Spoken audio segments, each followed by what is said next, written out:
Hello, welcome back. Sticking around with the average. One of my cats wants in. Sticking to the lower average here. So I've got 8 going out for 203. Something I kind of wanted to bring up. I try to address questions, not just generalized comments, but questions. And the question I got on yesterday's video was someone asking if I go to the Goodwill bins. The typed answer is very, very rarely. I do if it's en route. The store, the Goodwill on Waterloo Road in Akron, that area is South Akron. That one there is a hybrid. To the right, 85% roughly of that retail store, square footage right there, is the regular Goodwill, and to the left is outlet. Even when I'm down at that store, I have gone into that outlet.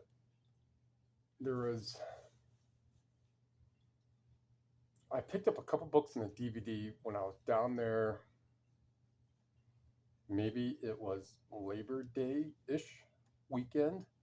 My mom and my brother lived down in that area. My mom used to live up here, about 8-10 minutes down the road from where I live. And I moved up here. She'd been up here for like 15 years. Now she moved back down to Mogador. So if you know of the Goodyear blimp and the blimp hangar, the next Goodwill bins that I'm aware of is maybe East Cleveland area. I'm not exactly sure. I don't think it's Euclid. It might be just Euclid going into the Cleveland city limits. I've never been there. And then the only other one that I know of that I've been to is all the way down in Canton, which is an hour 20 from here, from the South Akron area. It's only like 20 minutes. But I don't go there often, and a big predicate is, for the most part, if they have disc media, it is a lot, because they're pulling what's off of the shelves and putting it in the bins. That's not 100% what every single store does. When items that I'm looking for are on a retail shelf, a thrift store retail shelf, for the most part, they have already been opened up and looked at to ensure that the disc is in there. Now, granted, the disc may fall out. Someone may open it and take it, whichever, but when it's getting put out on the shelf, the disc is in there. 99% of the time, maybe a little less, 96.7, who knows. The discs are in at least a feasible good, if not the vast majority of the time, they're in a very good to like new or even sealed. That is that aspect on that. Now, could I, if they came out with one of the Rolly Gaylord bins and they brought one of those out and it was filled with CDs, could I sit there and hand sift like I do with stuff on the shelves? For sure. I could probably do the same thing with DVDs and the same thing with books. Books, however, in paperback, if you scan the barcode, you can get a myriad of different variations for the most part. 51%, if not more. These are just arbitrary percentages.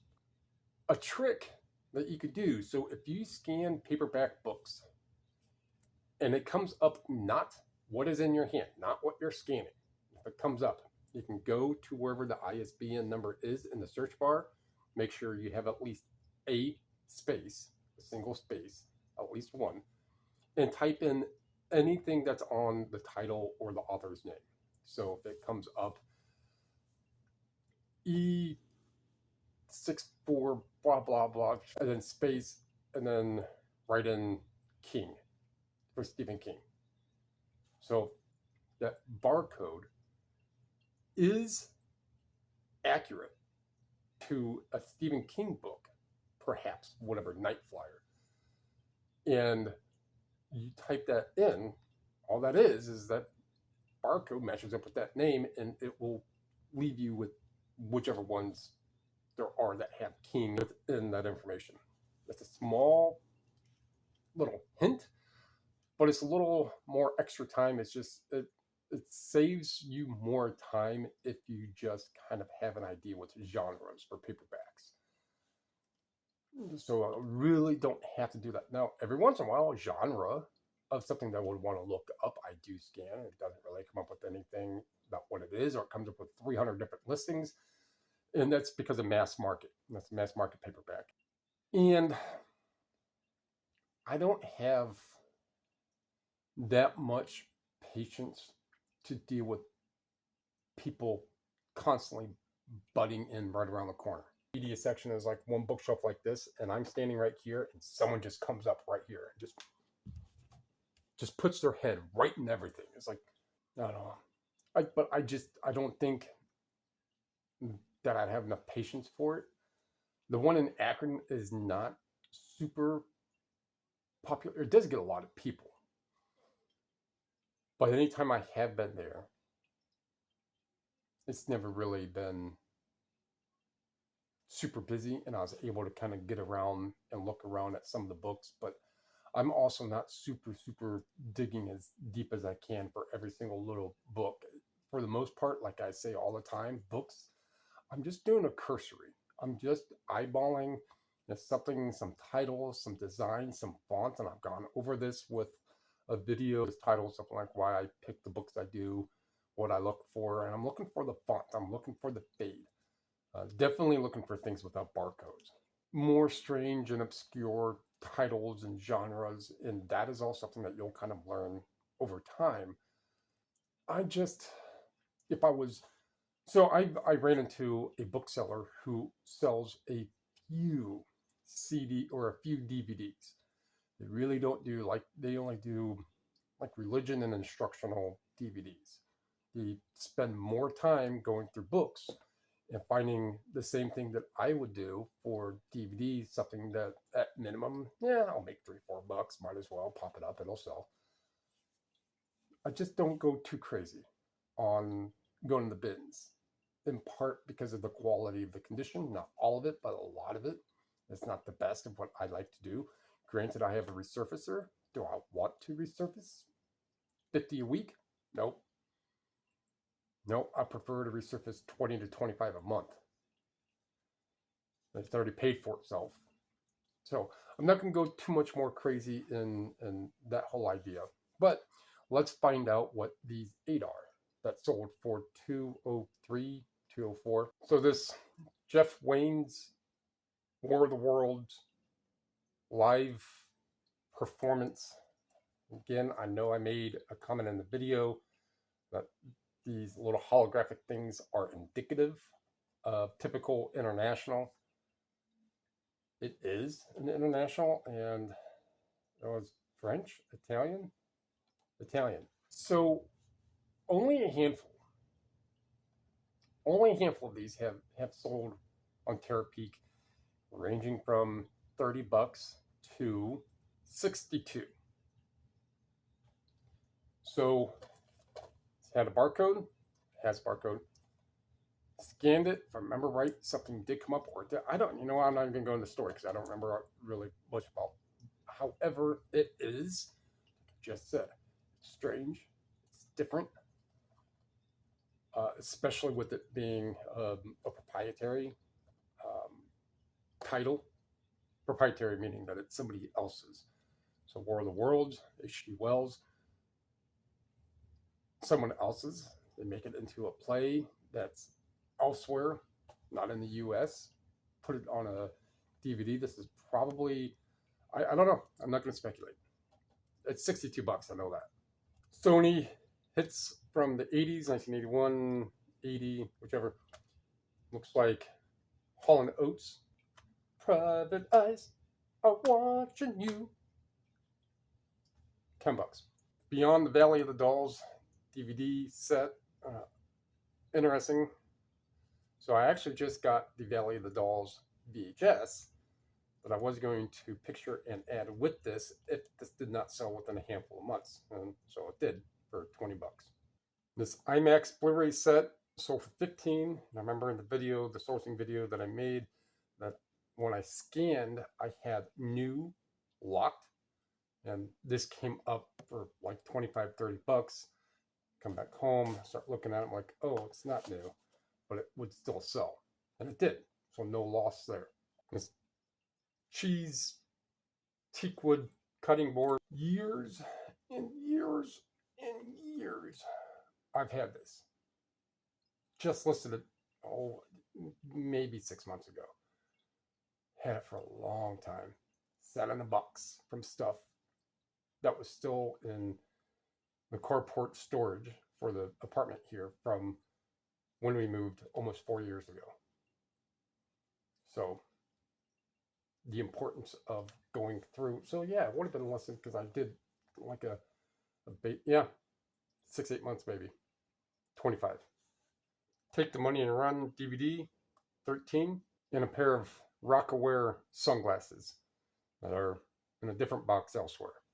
I'm not like a lot of the other sellers. So I guess I'll end this video with this. So for those who've been here for a while, and myself, I know that I'm probably putting in astringent, not astringent, not, washing your face.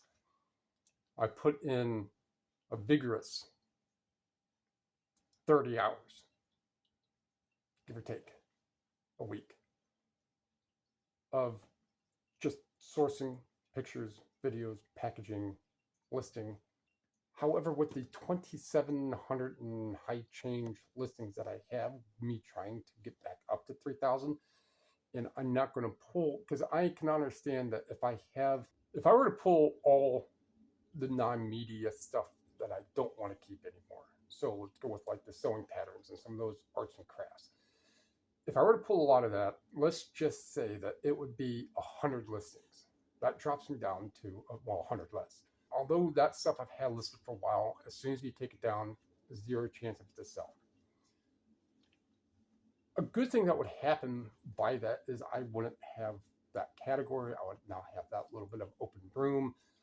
I'm not super pressed about that room or that space. I'm slowly, it's been 2 years since I've pretty much shifted to media, but I'm still very slowly trickling out some of this loose stuff. I will buy frames. Right? I've got probably 10 more over here that when I get 25 or 30 of them, I'll toss them in the dishwasher and wash them up real good. And I made a video about that a while ago. But I'm just not getting to enough places enough to be able to maintain 3,000 listings of strictly media. And one way how I can do that is make sure that my stuff is priced way high. That way they never sell and my listed amount stays higher. And that's one of those mathematical misconceptions that I would like to kind of bring out, that just because you have 50,000 things listed, and if I can click over to your sold and you've got 200 sold, I don't care how many you have listed. Chances are it's either priced too high, it's not in demand, you don't have the right information in your title. I don't know. There's a lot of reasons why. I just don't want to put the effort in buying, picturing, and posting to have stuff sit for 6 months, 8 months, a year. That's one of the many caveats why I don't do in clothing. There is some clothing that sells real fast. Go on YouTube and look at some of these clothing sellers. They have one entire story of their domicile devoted to blouses, jackets, pants, slacks, shoes. They've got 5,000, 8,000, 10,000 things listed, and they're putting out 100 things a month. That, to me, is just a massive waste of space and energy. I prefer to do nothing than to waste energy to get nothing. So, generic take on that. Most of those topics need to be expounded on quite a bit more, but I think you get the crux. But if you like what you heard, like what you saw, thummy thingy, Don't forget to comment, subscribe, share. It all helps. Appreciate it. Thank you.